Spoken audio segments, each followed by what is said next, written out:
Hi, my name is K.Thomas, W1DED. Today I have with me Bob DiMattia, K1IW. Bob is the chairman of the Northeast HamXposition, which is just coming up in a few days. Bob, thank you for joining me. Good morning, Kevin.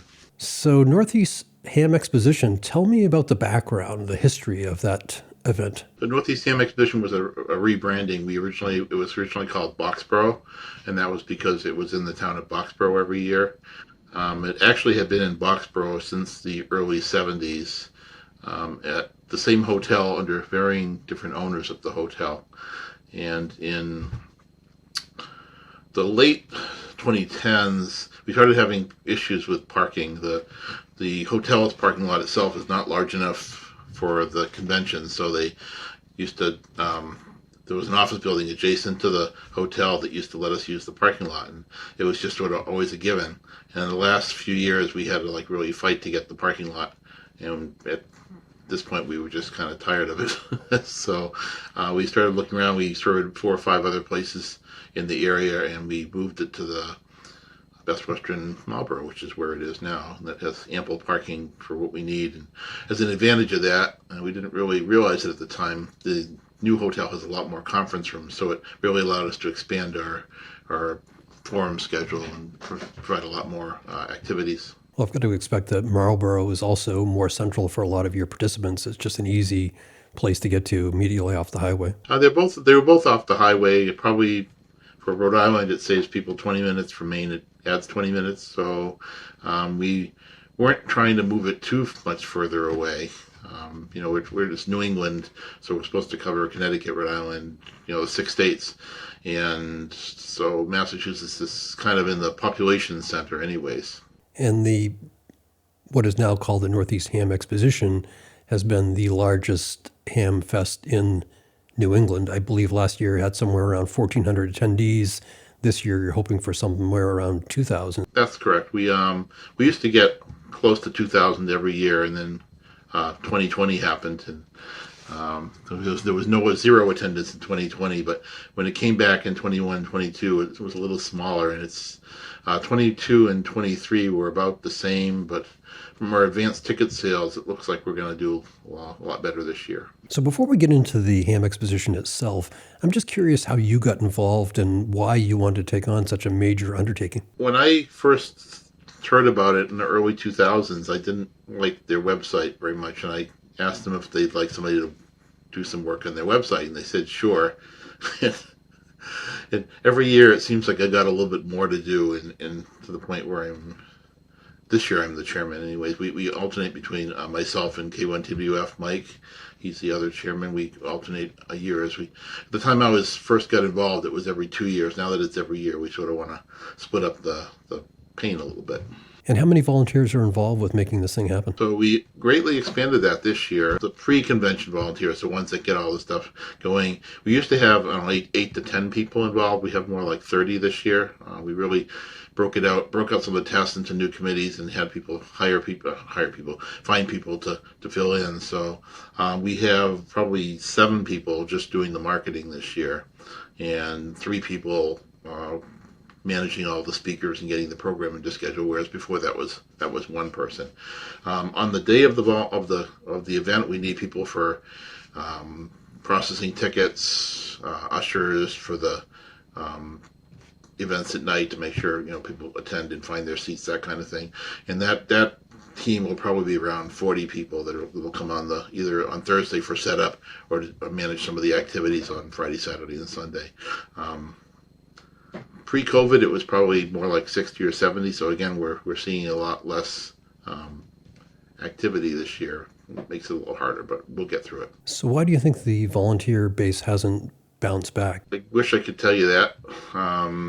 Some people just don't come out anymore, and that's evident in both the general attendance and in the volunteer attendance.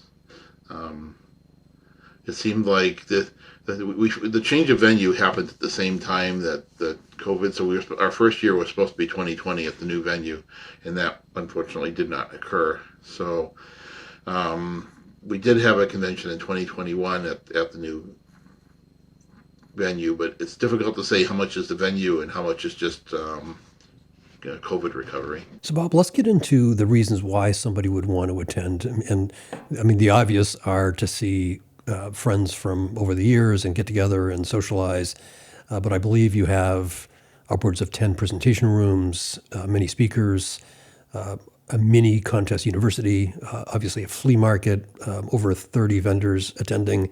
Those are the highlights that I have read somewhere, but be more specific for me. Why should I drive down from Maine for the Northeast Ham Exposition in August? You mentioned the traditionally the reason why people come back to see old friends and get together, and there's still many people that do that.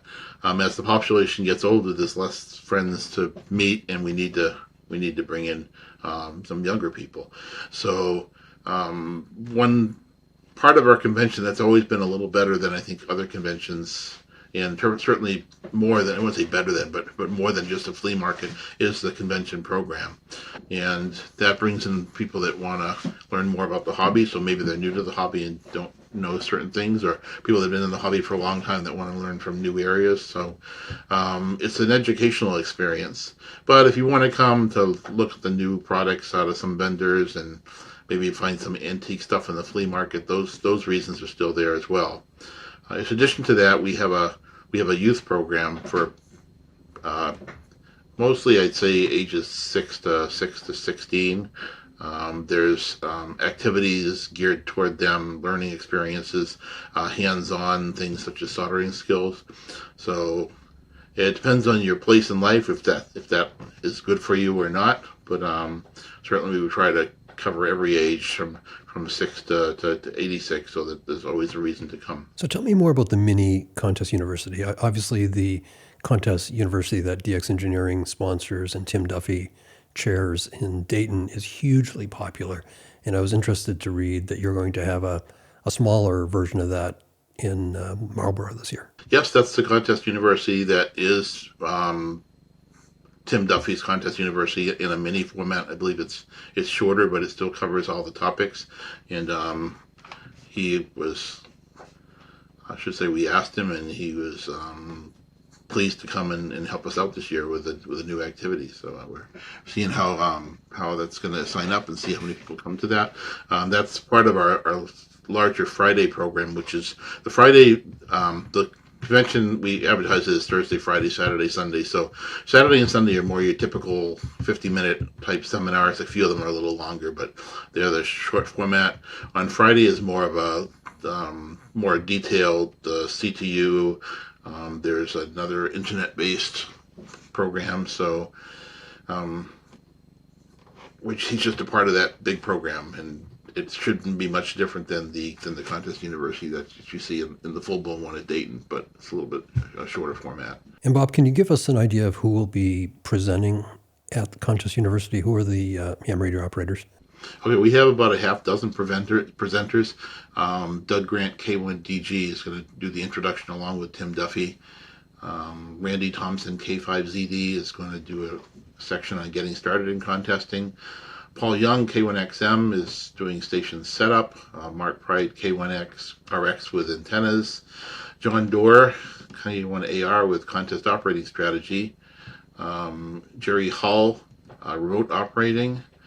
Dennis Egan, digital mode contesting. He's W1UE and Jerry's W1BE, by the way.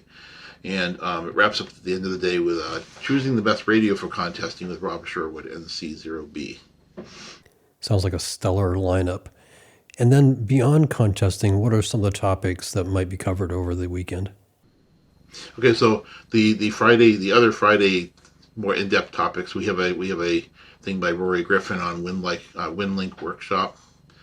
Tiny SA is a spectrum analyzer. Greg Algieri is going to give you an introduction to that and how to measure with it. And that's a 2-hour thing on Friday. There's kit building workshops, 3 of them on Friday afternoon as well. Glenn Field is going to do a thing on NWS and Skywarn. Andy Stewart is going to be doing a thing on ham radio Linux, and I don't want to leave anybody about there. How about another 3 or 4 different things on Friday? And that's just Friday. I don't even know where to begin on Saturday. There's about 12 rooms that have all kinds of things in them, from AMSAT type stuff to building stuff to special topics like Earth, some historical stuff, some things to meet with the ARL, and they have a division forum for people that are into that kind of thing. So Saturday is very full. Sunday's a smaller program, but there's still 5 tracks in the morning with similar kinds of content.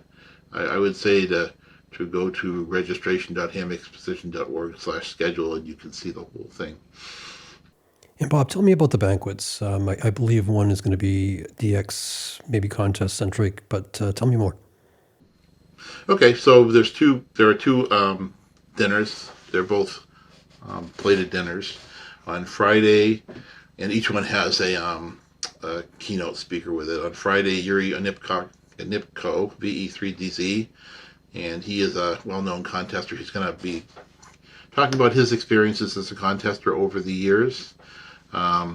It is, they call it the DX contest, and yeah, you're going to get that kind of content there. But if you're interested in seeing like what the big guys do and what it's like for them, it's still a good thing, even if you're not a DXer yourself. And I'm not a DX myself, but I still find it very interesting when I go to these. On Saturday, we have Dr. Tamitha Skov, WX6SWW. She is the Space Weather Woman. She's on the Weather Channel and some other cable channels. And what she does is talk about space meteorology, the things that go on with the sun and how that affects Earth. And she's going to be speaking on Saturday night. I should also not go out of order and mention that Thursday night, which is the first quote-unquote day of our convention, we do have a comedy show. There's a comedian, he's based out of Portsmouth, New Hampshire, Justin McKinney, and he does quite a few shows in that area. But he's coming down to do a couple-hour show for us at 8 p.m. on Thursday evening. And Bob, do you have a sense for how many participants hang in for the entire weekend versus the people that might come in one day, either for Friday or for Saturday? I'd say we probably get 500 to 600 on Friday, and almost everyone is there on Saturday. That's probably the day when I'd say if we have 1,800 people, that almost all those 1,800 are there on Saturday. And then probably Sunday again, we're probably down to 500, looking at the parking lot and how many cars are out there. We don't actually have statistics on, like, we don't count the tickets. When people come in, they're checked in once, and so they can come and go. We don't really know exactly how many there, but looking at the crowds and looking at the parking and that kind of thing, those are my guesses. And I'm guessing that you'd prefer that people pre-register by going to hamexposition.org. That's the easiest way because it speeds up the line. If you get in line with everyone that's buying tickets, you're going to get the mixture of people that are picking up their tickets where we have to get them the correct. If they're buying, say they're on Friday or they're on Saturday and they have chicken on Friday, and we have to give them the right amount of tickets. And that's a little bit slower. But if you buy ahead of time, first of all, you can come right in with your e-ticket, and then you can change it out for the cardboard tickets that you wear as a badge at your discretion. So you don't need to get there at 8 to 9 like everybody else does and stand in the huge line. You can just walk. You can come in, enjoy the event for a while, and then when it starts to settle down, come over at 11 o'clock and pick up your ticket. That's good for you, and it's good for us because we can even out the flow rather than having a mad rush of people all at the same time in the morning. And one of the things we really didn't touch upon was the vendors that are attending. I think I had mentioned that I had read somewhere that maybe 30 vendors were attending. How does that compare with pre-COVID? We have as many vendors this year as we've ever had, but the type of vendors is different. We have smaller vendors, more and some boutique vendors. The big guys like Yasu, Kenwood, they're not going to conventions except for maybe Dayton anymore, and we're hoping they'll come back someday, but they at this point are only going to a very few conventions across the country. Their staff's been cut, and I think they don't need to reach out anymore.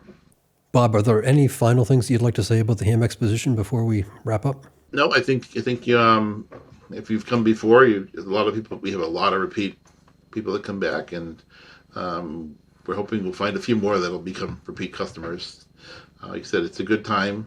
There's something for everyone, and come for the day or come for all 3 days. So either way, I think you'll have a good time. My name is K.Thomas, W1DED. I've been talking to Bob DiMattia, K1IW. He's the chairman of the Northeast HamXposition that will take place on August 22nd through the 25th.